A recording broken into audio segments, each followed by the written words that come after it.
সিরাজগঞ্জের তাড়াশে হাশেম আল ওসামা ২০ নামের এক যুবকের টানা ৪ বছর এক মেয়ের সাথে প্রেমের সম্পর্ক ছিল। আর সেই প্রেমিকা তার দীর্ঘদিনের প্রেমের সম্পর্কের ইতি টেনে অন্যত্র বিয়ে করায় রাগে ও ক্ষোভে নিজের মাথা ন্যাড়ো করে দুধ দিয়ে গোসল করেছেন ওসামা।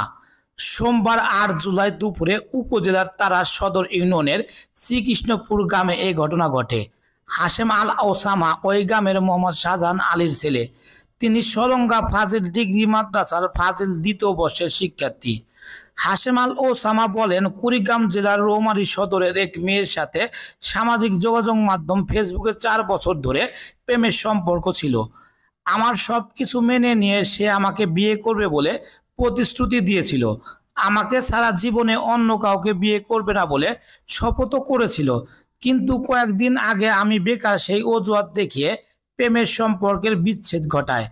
বিষয়টি আমি মেনে নিতে পারিনি। ভাবছিলাম আত্মহত্যা করব। পরে পরিবারের কথা ভেবে এবং বন্ধুদের পরামর্শে প্রেমের ব্যর্থতার শোক কাটাতে শতাধিক মানুষকে সাক্ষী রেখে মাথা ন্যাড়ো করে সোনা রূপা গোলাপ ফুলের পাপড়ি ও ২০ লিটার দুধ দিয়ে গোসল করি। ওসামা আরো বলেন, আমি ২০ লিটার দুধ দিয়ে গ্রামবাসীর সামনে গোসল করি। শপথও করেছি যে জীবনে আর কোনোদিন প্রেম করব না, বিয়েও করব না কোনোদিন। সংবাদের আলো, ডেস্ক নিউজ।